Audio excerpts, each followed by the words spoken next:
Fala, meu lindo!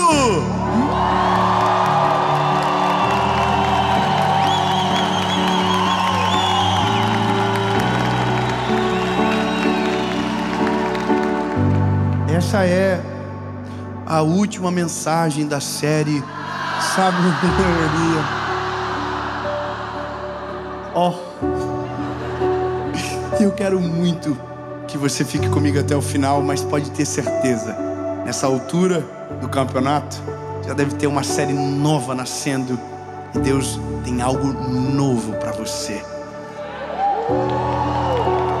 Mas como a gente precisa terminar, a última mensagem, ela sempre tem algo diferente. E essa mensagem nasceu dentro de uma reunião de escola, onde Deus moeu o meu coração com uma palavra e que eu quero que você viva isso comigo. Antes, curte o vídeo, comenta, compartilha, manda para todo mundo. Se inscreve no canal, é rapidinho, você aperta o botão, se inscreve, ativa o sininho. Nós estamos chegando a 10 milhões de inscritos. Que Deus nos ajude, nós vamos chegar. Irmão, nós vamos chegar a 20 milhões e não chega a 10. É confusão, é ansiedade. Mas vamos chegar. Quanto mais gente alcançada pela palavra, melhor. E por falar em palavra, vamos para o vídeo.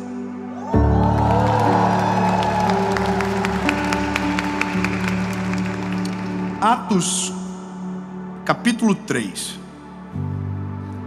Pedro e João estavam subindo juntos ao templo na hora da oração.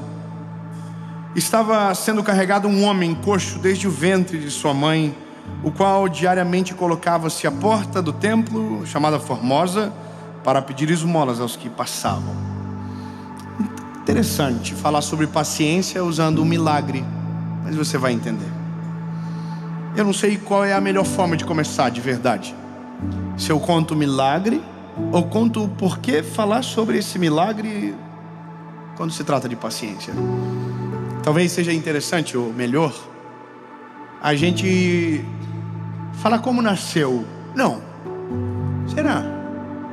Bom, não sei você, mas paciência é uma coisa difícil. É um pouco extinta da nossa geração, porque a gente foi perdendo à medida que o mundo ficou tudo muito rápido. Internet e tudo isso que você já sabe, que deixou a gente muito acelerado. Áudio, 2 vezes. 5 minutos ouve em 2,5. Isso é uma bênção de Deus. E a gente aprendeu a fazer o nosso cérebro ouvir em 2 vezes. E se inventar em 4, a gente vai dar conta. Porque a gente está sem paciência, não é verdade? O problema é que a ausência de paciência faz a gente tomar decisões e agir de um jeito que, de uma certa forma, tira o amor da receita. A ausência de paciência me faz colocar uma velocidade no outro que às vezes nem eu estou apto ainda. Mas olha, vamos pela palavra que é melhor. Atos 3 conta uma história, que é a história de Pedro e João, que acabaram de viver o maior fenômeno do Novo Testamento. Quando eu digo fenômeno espiritual, que foi a descida do Espírito Santo em Pentecostes. Atos capítulo 2 conta que o Espírito Santo desceu e encheu todo mundo que ali estava. Só que veja que importante essa reflexão. O que é ser cheio do Espírito Santo? E a gente, não sei você, mas eu sou de um tempo que ser cheio do Espírito Santo é quem falava em línguas estranhas. Sabe aquela parada? Não sei se você sabe, então eu preciso explicar. O meu público não é só quem viveu dentro da igreja, muitos são de quem nunca entraram. Falar em línguas, um dom que todos nós que nascemos na igreja, talvez por um tempo pensávamos que só quem falava em línguas estranhas era cheio do Espírito Santo. Deixa pra lá, não quero falar mais, não fica estranho, fica ofensivo. Mas veja, falar em línguas, durante muito tempo a gente pensava que era isso, só que não. Uma coisa é uma coisa, outra coisa é outra coisa. Uau, que profundo. E isso não é ser cheio do Espírito Santo. Ser cheio do Espírito Santo é ser cheio de Deus. E quando eu digo ser cheio de Deus, é carregar os atributos de Deus na nossa vida. E o que Deus é? Deus é paciente, benevolente, amor, misericórdia, compaixão. Então, quando você diz que alguém é cheio do Espírito Santo, é porque ele carrega na sua essência os atributos de Deus: paciência, benevolência. E é isso. Então Pedro e João acabaram de ser cheios do Espírito Santo. Então a imagem que a gente vem agora à cabeça não é só alguém pulando de alegria, é alguém vivendo de maneira justa, é alguém vivendo da maneira de Cristo. Então veja o que acontece quando alguém vive na maneira de Cristo. Eles estão indo para o templo na hora da oração, porque entenderam que quanto mais tem, mais querem. Isso é a presença de Jesus. Quanto mais a gente o conhece, mais a gente o deseja. Então eles estão indo para o templo na hora da oração, ponto. Agora, quando eles estão chegando, eles encontram um paralítico. Na verdade não é um paralítico, é um coxo. O paralítico não anda, o coxo anda, mas tem dificuldade. É alguém manco. Então eles encontram um coxo e eles dizem algo, e eu estou sendo bem conciso. Eles dizem: nós não temos prata nem ouro, mas aquilo que nós temos, isso te damos. Levanta e anda. Muito obrigado pelo aleluia. Obrigado. Bom, veja, acabou, parece que o milagre está pronto. Então agora ele levanta, anda e sai. Só que aí a Bíblia vai dizer que não foi assim que aconteceu. Não foi imediato. A Bíblia diz que eles falaram levanta e anda, mas o coxo não levantou. O coxo foi levantado. Vou ser mais claro. Existe um coxo sentado à porta, pedindo esmolas, dizendo: dá-me uma esmola, por favor. Há muito tempo, a Bíblia diz que desde sempre ele fazia da mesma forma. Só que agora, quando eles chegam, eles dizem: levanta e anda. Só tem uma reflexão importante. Uma ordem para quem nunca andou é diferente. Veja, como que eu falo levanta e anda para alguém que nunca andou e que não sabe exatamente o que é isso? Quer ver, quem tem filhos aqui? Levante a mão. Bom, eu tenho 3. Cortei. Chega muito filho, maravilhoso, mas se vier o quarto, a confusão está garantida. Mas veja, quando a gente tem filho, tem uma parada, irmão, que pega todos os pais: o tal do andar. Irmão, e é uma competição do mal. Porque um pai fala pro outro: meu filho andou com 11 meses. Aí você fala assim: o quê? Meu filho está com 11,5 e não está andando, deve ter algum problema. Aí você vai pro Google, e aí você pega uns pais mais psicopatas que falam: meu filho andou com 7. Aí você fala: pronto, eu estou com um problema, meu filho deve ter um problema. Porque a gente tem uma questão que a gente quer ver os nossos filhos rapidamente amadurecerem. Então a gente quer que os nossos filhos tirem e saiam da fralda logo. A gente quer que os nossos filhos andem logo. E a gente quer que eles façam no nosso tempo. E isso é o mal de todos os pais. A gente não tem paciência, porque a gente já anda, a gente já saiu da fralda há muito tempo, a gente já amadureceu há muito tempo. Então a gente quer que os nossos filhos acelerem o passo, até um dia que a gente diga: que saudade de quando não andava, que saudade de quando pedia para eu levar no banheiro e limpar o bumbumzinho, que saudade. Então a gente acelera tanto que um dia descobre que fez errado e que deveria ter sido mais respeitoso. O texto é tão incrível que a Bíblia diz que eles tomaram pela mão direita o paralítico e levantaram.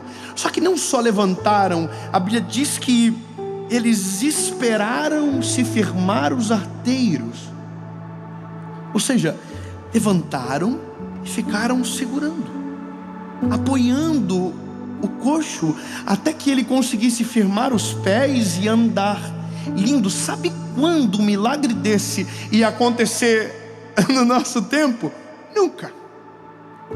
A gente é muito mais afeito à esmola que jogamos pelo vidro do que parar de verdade para ajudar e ver até andar a pessoa não desgrudar dela. E esse é quem nós somos. E aqui mora o detalhe: ou somos cheios do Espírito Santo e transbordamos do amor, da paciência, da benevolência do Eterno, ou somos somente seres humanos que não temos paciência com ninguém e assim somos com nós mesmos também. Isso é a gente.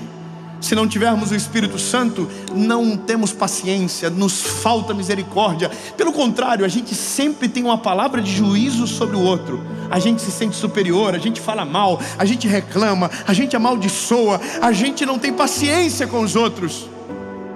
E aí, lindo, eu vou te dizer por que nasceu isso no meu coração. Eu e a minha esposa fomos chamados para ir no colégio do meu filho. E minha mãe viveu isso a vida toda comigo. Cansei de só vem com acompanhado dos pais. Nossa, irmão, eu fui isso com 17 anos, estava profissional já. Estava no ensino médio, um marmanjo, minha mãe sentada na secretaria e eu entrando com cara de glúteo na sala para pedir perdão para a professora. Aí eu fui pela primeira vez para uma reunião sobre um dos meus filhos. Sentei na reunião. Na verdade, começou um dia antes da reunião. Um dia antes da reunião, um professor me abordou e falou: precisamos falar sobre ele. E aí ele falou: vamos marcar uma reunião. Eu, como não tenho paciência, falei: me fala agora, me dá um release, me fala, por favor, alguma coisa, senão eu vou morrer, eu não vou conseguir nem dormir. E aí o professor falou para mim: não, é porque ele está com um pouquinho de déficit de aprendizagem. Ele não está prestando atenção, ou às vezes presta e parece que não capta. E eu estou ouvindo. E ele falou mais, ele falou: e às vezes ele está brigando com os amiguinhos. E não é que a gente às vezes não vê, mas aí os amiguinhos dizem, a gente não sabe o que está acontecendo, se ele está ficando nervoso por alguma coisa. E aí, irmão, eu já estava assim, ó, olhando para o carro, vendo ele lá, e ele já mudou o semblantezinho dele na hora. E aí no dia não foi só de um, foi de dois, irmão. Os dois estavam com a pá virada no dia. Veio a reclamação do outro também. E aí eu entrei no carro, o mais novinho falou: o que foi, pai? Eu falei: nós vamos falar quando chegar em casa. Irmão, eu gerei um pavor neles. Então a gente chegou em casa, eu já chamei o pequenininho, falei: seguinte, aconteceu isso. E falei: você está de castigo, tirei tudo que não era para tirar naquele dia, já tirei também. E aí chamei o outro mais velho e falei: isso, aquilo, tirei o iPad, ninguém vai ter mais tela agora durante o dia, acabou o desenho, acabou tudo. E irmão, e aí fui para a reunião no outro dia. Não tinha nem conseguido a reunião não. E aí eu cheguei na reunião, e aí tinha uma mulher muito preparada, que começou a contar o que estava acontecendo. E aí, irmão, eu estava assim, ó, preciso falar o que eu fiz. Mas daí eu pensei: não vou falar o que eu fiz, vou falar o que eu vou fazer. Pegou? Aí, irmão, ela contou tudo, eu falei: eu sei o que eu vou fazer. E aí comecei a falar o que eu fiz, dizendo que ia fazer, entendeu? E aí, irmão, ela só fez assim, ó: não faz isso não.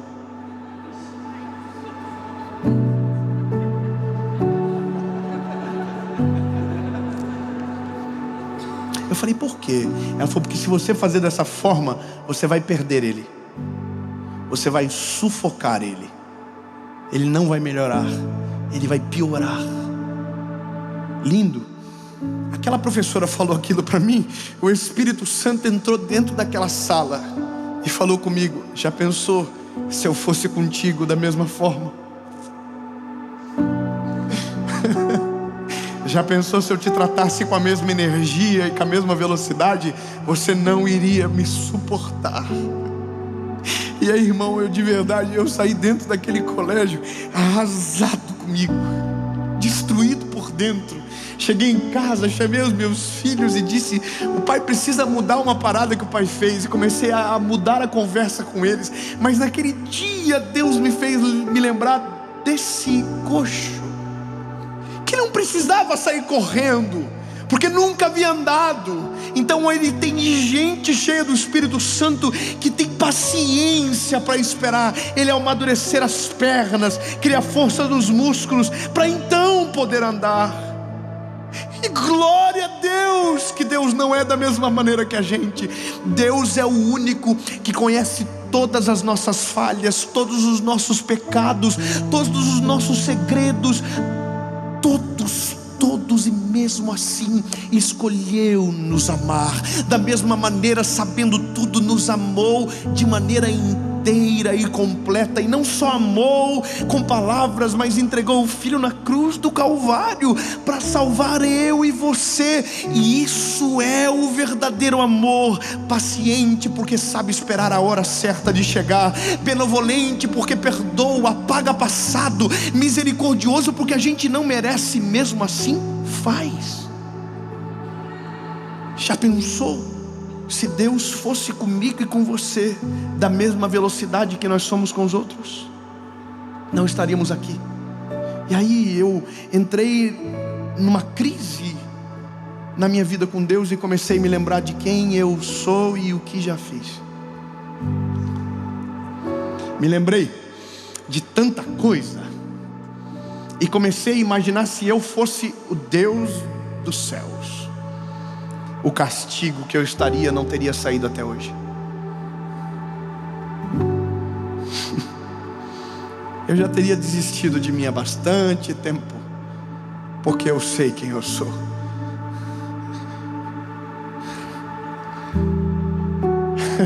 Sabe que eu descobri naquele dia? Que o déficit de aprendizagem do João tinha a ver comigo, não tinha a ver com ele, tinha a ver comigo. Eu conversei com ele de um jeito que não tinha nunca conversado. Eu falei: filho, o que acontece com você? E ele me lembrou o dia que eu tentei fazer ele aprender matemática da mesma maneira que eu aprendi. E aí eu entendi, lindo, que o meu filho, ele estava daquele jeitinho por conta minha. Deus sabe como agir comigo, com você. Se ele for da mesma energia que você é, ele te perde. E Deus não perde ninguém. Deus é amoroso, misericordioso. E eu sei que isso tem um grande risco de falar para você, de você ficar folgado. Mas lindo, eu vou ser claro com você. A paciência de Deus não é para te dar o direito de atrasar, mas é para que você cresça sem medo do Pai. A paciência de Deus não é aquilo que te dá o direito de fazer do jeito que você quer e Ele vai ficar esperando do jeito que Ele está. Não, não, não, não. A paciência de Deus é aquele que dá o tempo para você crescer, amadurecer e florescer, sem interromper as etapas e sem te fazer acelerar antes do tempo, sem te fazer andar antes de te deixar cair, para aprender a suportar as quedas. O Deus que a gente serve é paciente para respeitar todos os nossos processos. Lindo, eu sou o que sou hoje porque sou o acúmulo de histórias que Deus me deixou viver. Deus me deixou cair, Deus me deixou deslizar, Deus me deixou perder, Deus me deixou decidir errado. Deus foi paciente. Então eu sou o acúmulo das histórias que carrego. Se Deus não deixasse, seria superficial, não teria estrutura para suportar algumas coisas. Então Deus exerce paciência, deixa a gente suportar a crise das nossas escolhas, para nos ter mais forte e caminhando com saúde. A gente perde a noção do que Deus é, porque não somos o reflexo do Pai que Ele é. E esse é o problema nosso. A palavra Pai, ela é confusa, porque todos nós tivemos um tipo de paternidade diferente. Uns, os pais foram mais presentes, outros mais ausentes. Uns mais violentos, outros mais calmos. Mas todos nós tivemos pais que foram falhos. E eu quero que você entenda que o dia que você for pai, se ainda não o for, você será falho em alguma coisa. Nós não somos perfeitos. Então, quando falamos da paternidade de Deus, pensando que nele existe falhas, nós estamos errados, porque o amor dele é diferente, a maneira dele proceder é diferente. Ele não corre na nossa direção para nos castigar, ele corre para nos pegar no colo. Ele não corre na nossa direção para nos machucar, ele corre para sarar as nossas feridas. Ele não vai na nossa direção para nos ameaçar e colocar contra a parede. Não, ele vai para nos perdoar, para nos dar um novo caminho, para restaurar as nossas forças, para aliviar o nosso cansaço. E esse é o problema. A gente se assusta porque se fosse nós no lugar dele seria diferente. E por isso tem tanto tanta gente vivendo oprimida e sufocada no mundo, porque pensa que Deus age com ele da mesma maneira que ele age com os outros, e não é assim. Deus é paciente. Deus tem paciência com você. Deus teve paciência comigo. Deus esperou eu tomar vergonha na cara 19 anos da minha vida, e depois que tomei vergonha, tive que tomar mais vergonhas, e até hoje Deus está esperando coisas que eu preciso amadurecer urgente, e que ainda não amadureci. Deus está aí, estou te esperando, meu lindinho. Bora, continua crescendo, continua amadurecendo, continua dependendo de mim. Crescer e amadurecer não significa perder a dependência, pelo contrário, me faz subir todas as vezes para pregar com temor no coração, dizendo: Jesus, eu ainda preciso de Ti. Eu não vou crescer o suficiente a ponto de viver longe da Tua presença. Senhor, eu preciso todos os dias e cada dia mais.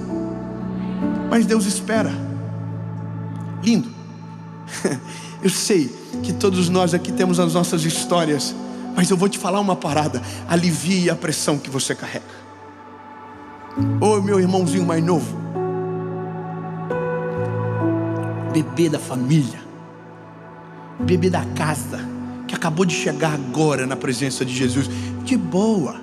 Você não precisa ter a mesma intensidade de que alguém que caminhou mais tempo do que você. E relaxa, deixa os irmãos mais velhos para lá. Sabe qual que é o nosso problema às vezes? É porque o pai é paciente e os irmãos são revoltados. Você já viu?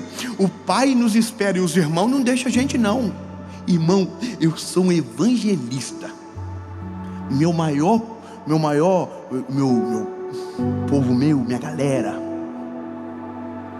é muita gente que começou agora, que acabou de conhecer Jesus, chegaram agora no time, acabaram de conhecer Jesus, mas ainda estão tudo perdido. Tem uns que fazem umas coisas que só Jesus.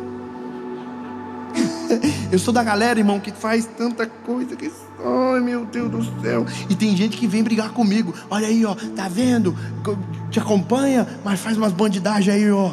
O povo gosta de confusão, irmão. O povo não tem paciência com os irmãos mais novos, não. Aí os irmãos mais velhos estão atormentando, e o pai está dizendo assim: deixa ele crescer em paz.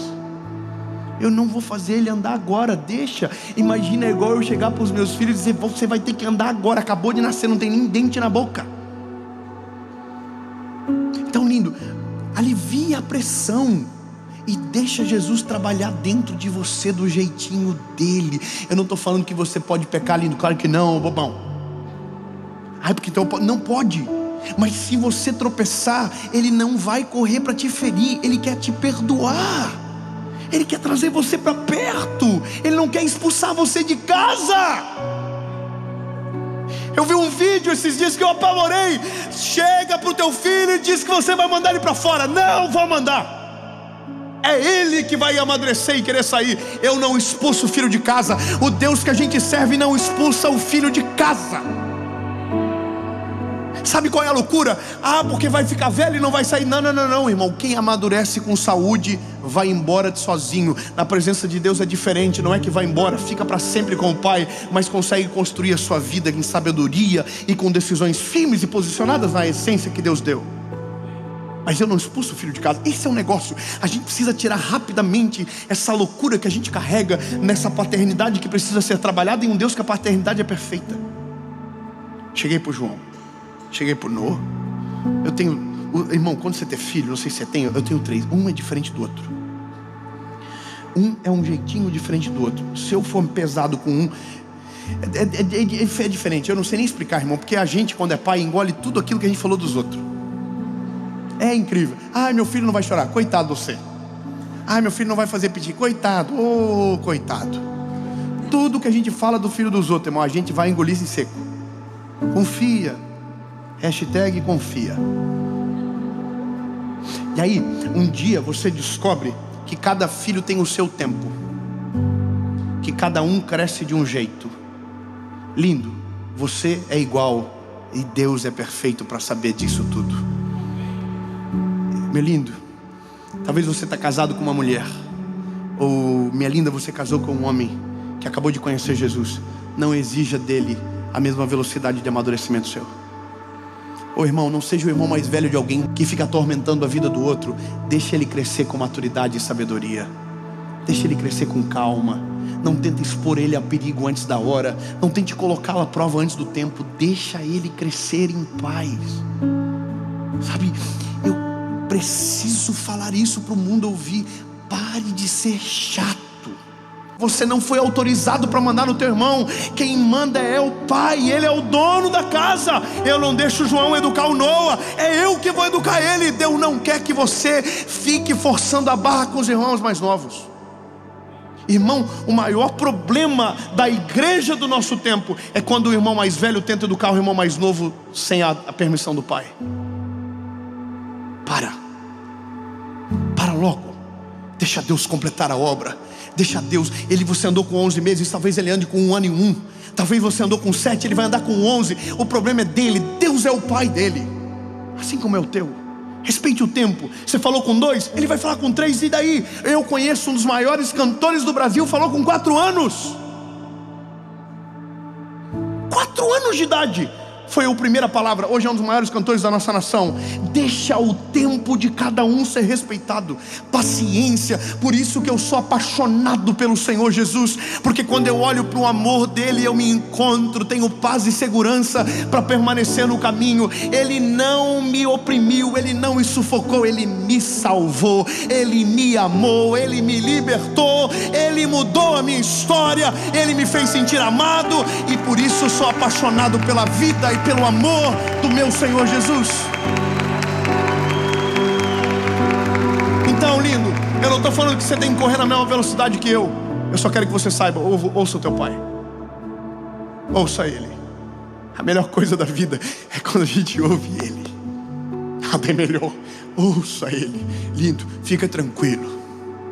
O Senhor vai fazer algo lindo na tua vida. Ei, relaxa. Jesus conhece a gente, bonitinho, tudo, amor. Eu não sei porque gostou de nós. Meu Deus, irmão, você é ruim, irmão. Você é ruim, hein? Você é ruim. Eu, sangue de Jesus. Se você fosse se contratar, você não se contratava. Eu jamais, irmão, eu sei o problema que eu sou. Jesus não só chamou nós, mostrou amor dando a vida do Filho na cruz. Então, a gente tem que aprender logo. Ele está dando tempo. Ele consegue esperar, mas não esperando você na libertinagem, mas no desejo de amadurecer. Tem gente que pensa que a graça é o direito de pecar. Não, irmão. A graça é o poder de ser perdoado. Olha que poderoso. O Senhor nos dá a chance de sermos renovados. Chamei o João, falei: filho, desculpa o pai. O pai quer te pedir perdão. Porque o pai, quando tinha a tua idade, teve o mesmo problema. Aí ele falou para mim: o pai? Eu falei: aham. E os filhos? O pai foi igual a você. Sabe por que Jesus veio para o mundo e morreu na cruz no nosso lugar e viveu a nossa vida? Para que um dia pudesse olhar para a gente: eu sei o que vocês passam, mas tem de bom ânimo, eu venci o mundo. E se eu venci, vocês também vão vencer. Você pode celebrar o nome de Jesus por isso, meu lindo. Ele não é um Deus apático, ele é um Deus empático. Ele se coloca no nosso lugar. Sabe qual é a loucura? Quando Deus olha para o homem, ele não vê a gente, ele vê Jesus. É o padrão perfeito. Como não amar esse evangelho? Como não amar? Como não olhar com misericórdia para o meu irmão mais novo, sabendo que já passei o que ele passou? E é isso que o evangelho faz. O evangelho traz para dentro de mim a natureza de Deus. O Pedro e o João estão esperando o coxo levantar. Estão com o ombro debaixo dele. Aí a Bíblia diz que quando os arteiros se firmaram, ele foi para o templo junto com o Pedro e com o João. Só que a Bíblia diz que ele entrou saltando e pulando. Quando respeitamos as etapas, o resultado é sólido e duradouro. Quem tenta fazer o que não foi feito para fazer antes do tempo cai e às vezes nunca mais volta a andar. E é isso. O João está aprendendo a contar, está aprendendo a ler, está aprendendo as palavras. A gente vai tomar banho juntos. Eu falo: filho, escreve o nome do pai no box. Daí ele começa: é assim, pai? Fala: é assim. Segue, tá escrevendo. E aí quando ele termina, a gente faz uma festa.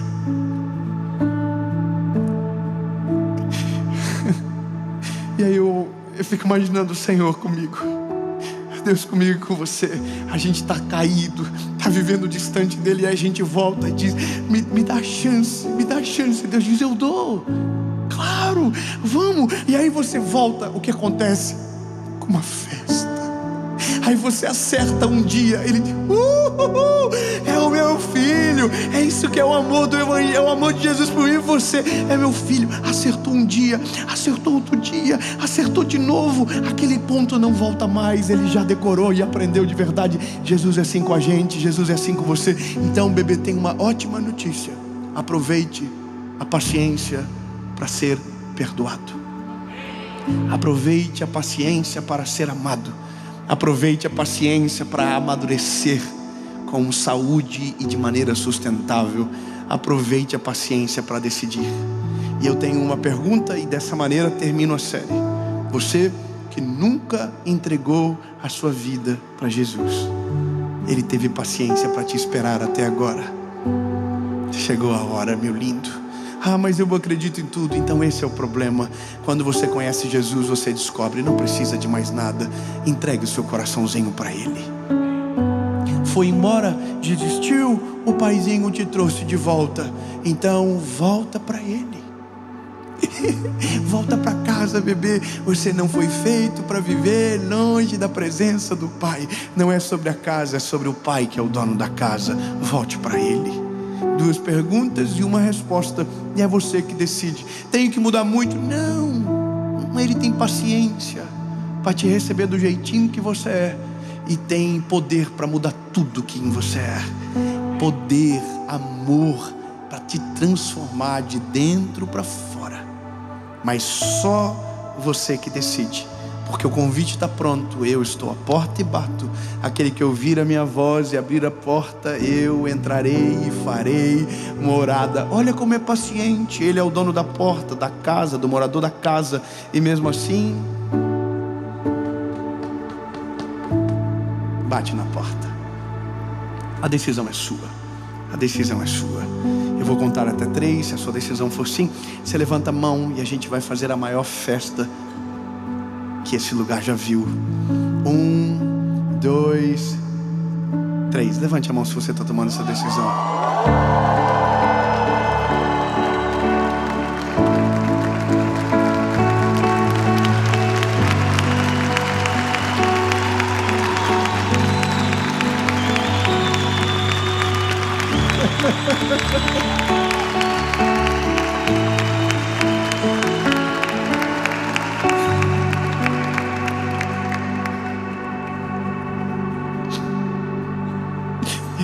Por que tantas mãos se levantam? É porque tem algo que constrange mais do que o medo. O amor. É o amor que constrange mais. Nada é mais poderoso do que o amor. O amor vence o medo, lança fora, transforma, muda o homem, constrange a ponto de nos fazer melhorar sem dores. O João está melhorando sem dores, o Noah está melhorando sem dores, e eu só tive as dores das crises que escolhi, porque o Pai sempre quis um plano perfeito, assim como quer para você. Sua decisão é sim, sua decisão é sim. Você vai repetir comigo uma oração, palavra após palavra, e aí fechamos a série Sabedoria. Diga comigo: Senhor Jesus, eu reconheço que sou falho e pecador. Me perdoa pelos meus pecados. Apaga o meu passado e escreve uma nova história. Eu nunca mais serei o mesmo. A partir de hoje, eu sou propriedade única e exclusiva sua, em nome de Jesus.